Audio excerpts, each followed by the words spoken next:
Hey y'all, welcome to Art of the Budget. My name is Nicole. My pronouns are she and her, and I live in the Pacific Northwest on the traditional unceded territories of the Coast Salish nations. And today I'm going to talk about my net worth, kind of. So if you're new here, thanks so much for stopping by. I talk about money from the perspective of a reluctant capitalist. And if you are returning, thanks as always for being in this community with me and helping me be accountable. I wanted to talk about my net worth today. I do sometimes talk about like what I'm putting into things like my Roth IRA, but a lot of my investments are tax, and so they come out of my paycheck, and I really just deal with my paycheck as my take-home amount. And yeah, so I wanted to talk about my investments today because I've reached a milestone and I'm really excited about it. But before I say stuff about that, which like you can see it on the screen right now, it's fine. But anyway, I just wanted to say that I hate capitalism. I mean, especially the way that it happens here in the US, which is where I live, and the fact that it's so woven in with racism, sexism, ableism, etc., and all of the power structures. And I'd love to sit it out.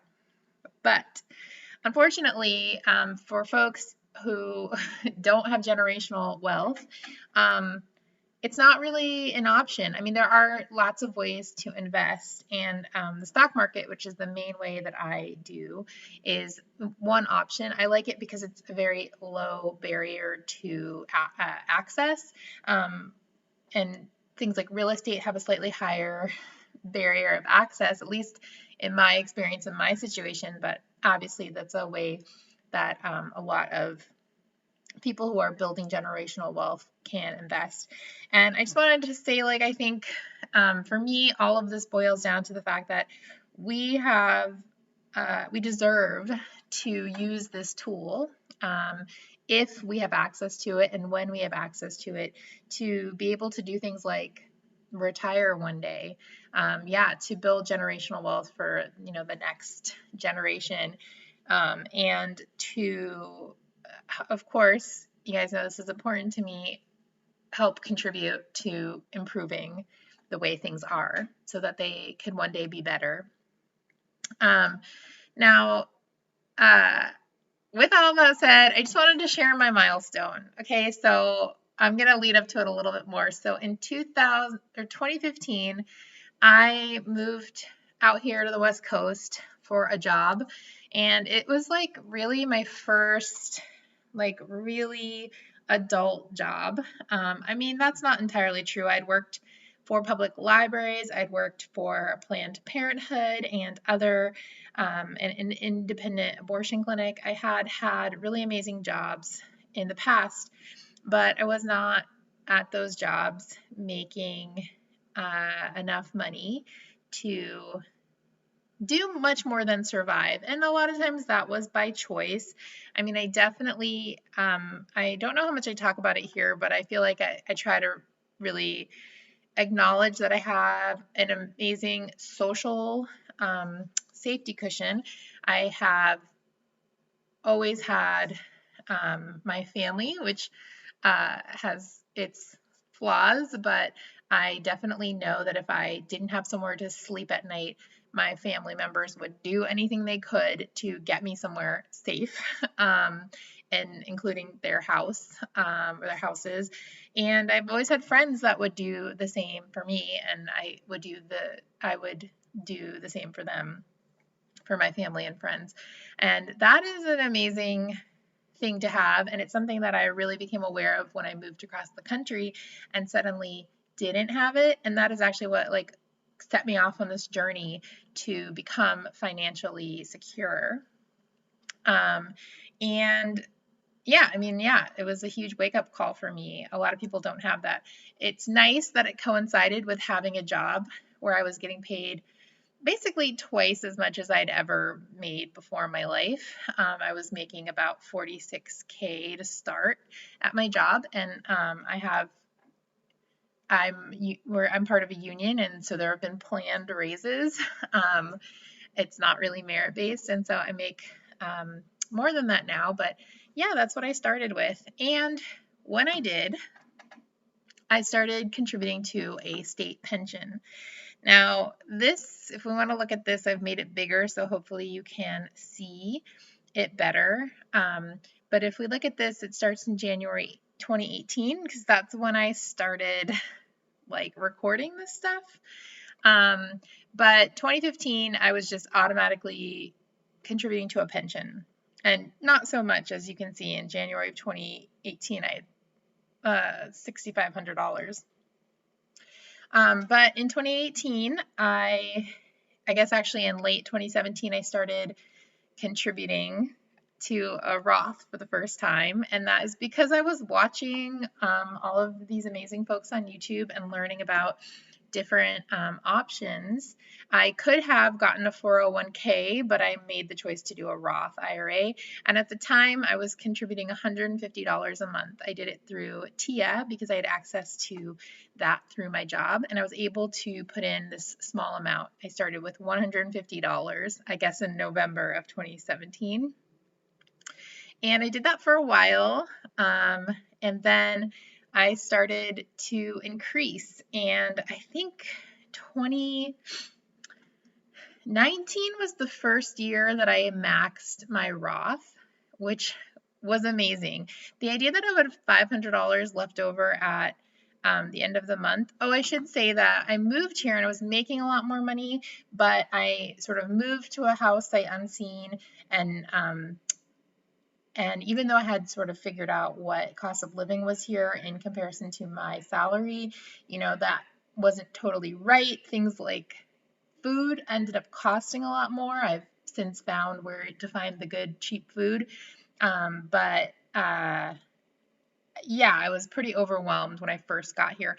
Also, I had no cushion. So yeah, I mean, it's really amazing when you have no plan, how even with more money than you're used to knowing what to do with, it can still be completely overwhelming and confusing. And so yeah, even though I had this boost in income, I was like adjusting, learning, and like didn't have a plan. So the idea of having $150 every month extra was wild. Then when I got to the point where I could have $500, I think maybe it was a little less at the time. Maybe the limit has increased since then, but now I do $500 a month. The idea of having $500 a month, wow, was so wild to me. And in January of 2020, well, again, I always sort of start at the end of the year before, but in January of 2020, that's like the first time I included my 457B in my my sheet here. So yeah, I started investing like $100 per paycheck in my 457B, and I learned about 457Bs, that I even had access to one through this amazing community on YouTube, and through like podcasts like Oh My Dollar and Bad with Money, which are amazing, and I'll link them down below. So yeah, that was a 2020 thing. And here we are, May 2021. I used to do this, as you can see, I used to do this quarterly, but I've started doing it monthly because I just like the idea of having that data. So in May of 2021, so if I was just doing it quarterly, right, I would have taken the temperature of everything in April. But because I'm doing it monthly, I took the temperature of everything. I took, my how much is in each account in May. And obviously this stuff is in the market, so it will change from time to time.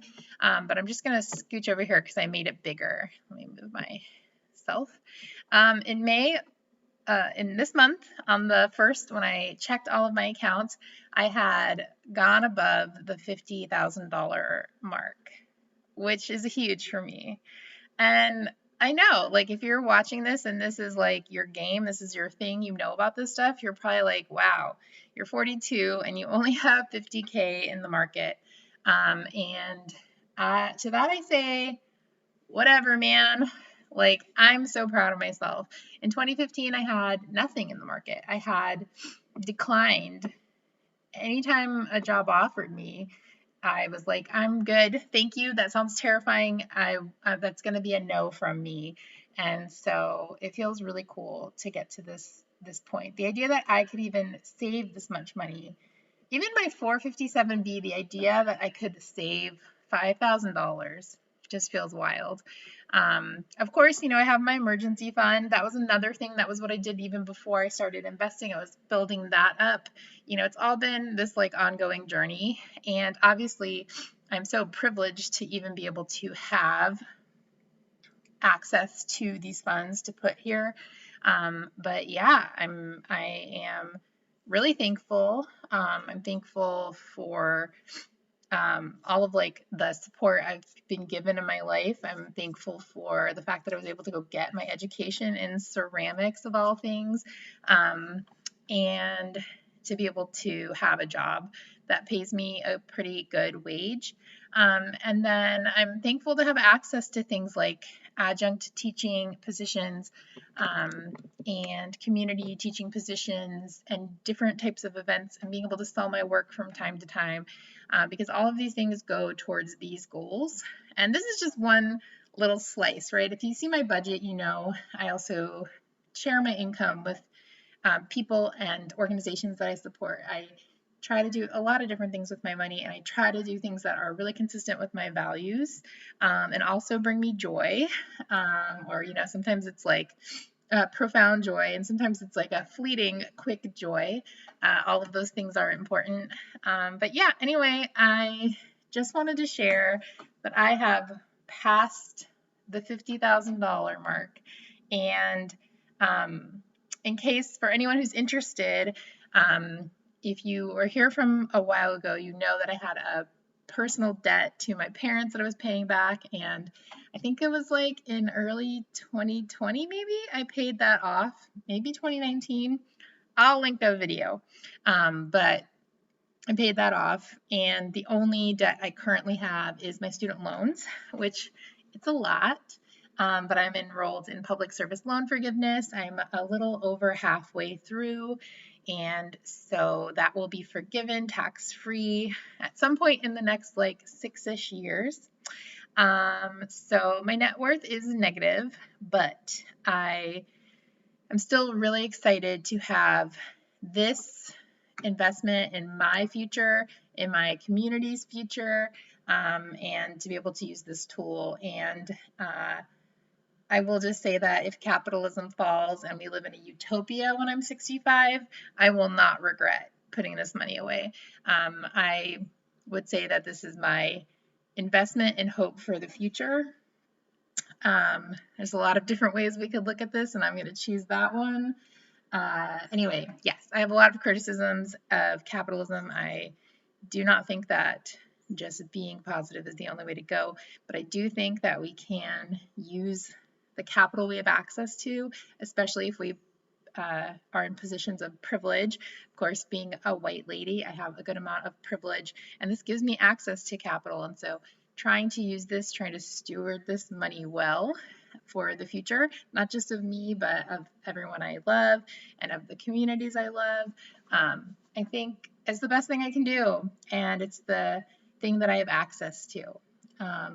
Anyway, let me know what you think down below, and maybe like drop me a little congratulations. I hope that you're all doing well, no matter where you are in your journey. I know that to a lot of people, $50,000 is like nothing, but to me, it's a huge milestone, and I just wanted to share it. Thanks so much for watching, and I will see you in the next video.